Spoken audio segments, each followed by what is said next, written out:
اپنی نسلوں کی خود تربیت کرو۔ آپ ان درس گاہوں پہ یا ان دانش گاہوں پہ اپنی نسلوں کو نہ چھوڑنا۔ اگر چھوڑو گے تو پھر وہی ہوگا جو ان درس گاہوں کے پڑے ہوئے لوگ گل کھلاتے ہیں۔ آئے روز پاکستان کے مختلف وزیر کوئی نہ کوئی ایسی بات کرتے ہیں کہ قوم ان کی عقل پہ ماتم کرتی ہے کہ یہ کون سی مصیبتیں ہمارے اوپر مسلط کر دی گئیں۔ اور اب وزیر اعظم پاکستان نے جو بات چھوڑی ہے اور جس لہجے میں بات کی ہے، تو یہ جو ہے وہ معاملہ اس لیے ہے کہ انہوں نے پڑھا ہی وہاں سے ہے جو مرتب کردہ نصاب ان لوگوں کا تھا جب 1857 کی جنگ آزادی ہوئی، تو جو ادھر کے لوگ تھے انہوں نے اس کو غدر کہا، لیکن ہم اس کو جنگ آزادی کہتے ہیں۔ تو جو بھی لفظ بولے جاتے ہیں اس کے پیچھے نظریات ہوتے ہیں۔ تو یہ بات ذہن میں رکھیے گا کہ غیر مسلم چاہے اپنے سکولوں میں، اپنی یونیورسٹیوں میں، اپنی دانشگاہوں میں دین بھی پڑھا رہے ہوں تو وہ دین بھی ان کے مزاج کا ہوگا۔ تو وہ ظاہر ہے ان کے ہاں غنیمت کا لفظ ہی موجود نہیں ہے، تو وہ لوٹ مار نہیں کہیں گے تو اور کیا کہیں گے، چونکہ ان کے ہاں یہ اسلامی اصطلاح ہی موجود نہیں ہے، تو وہ کس طرح اس کو جو ہے وہ غنیمت کا لفظ بول سکتے ہیں۔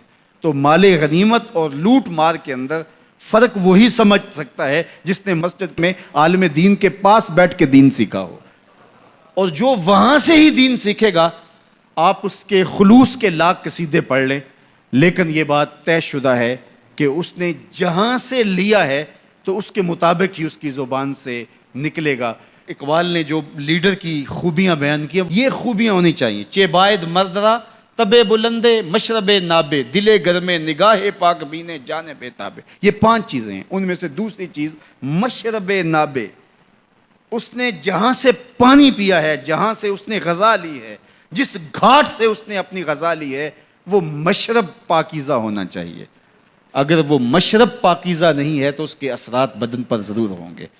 اس لیے اپنے مشرب اچھے کرو، اپنی اولادوں کے مشرب اچھے رکھو۔ یہ فیشن کے فلاں سکول میں ہم نے اپنے بچوں کو داخل کروانا ہے، یہ نسل کو لے ڈوبے گا۔ یہ 4 دن کی زندگی اصل ہماری زندگی آخرت کی ہے۔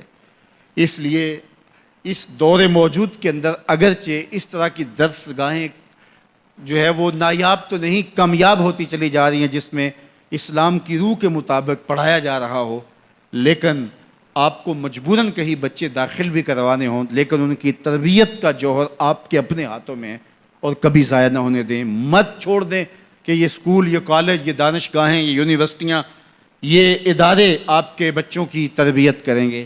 یہ آپ کی تربیت کے ضامن نہیں ہیں۔ یہ بہت سارے تو پیسے کمانے کے چکر میں ہیں، اور کچھ فرنگی روحوں کے بے حس ڈھانچے ہیں، اس لیے وہ وہی دیں گے جو ان کو دیا گیا۔ اس لیے بچوں کو از خود آپ نے دین سکھانا ہے، اپنی خاندانی روایات سکھانی ہے، مشرقی شرم و حیا اور مشرقی روایات اور مشرقی تقدیس سکھانی ہے، اور ان کو بتانا ہے، بچوں کو بھی اور بیٹیوں کو بھی، کہ تم نوکر محمد عربی کے ہو۔ تمہارا کلچر مغرب کی ہواؤں سے نہیں پھوٹتا، گنبد خضرا کی ضیاؤں سے پھوٹتا ہے۔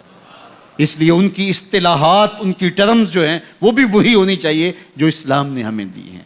اس لیے جب ہم اپنی نسلوں کو نہیں سنبھالیں گے تو یہ سب کچھ ہوتا رہے گا۔ اس لیے میں اور آپ اچھی طرح سے اپنی نسلوں کو سنبھالیں۔ اس وقت میں یہ فکر لگی ہوئی ہے کہ ہماری آنے والی نسلوں کا کیا بنے گا۔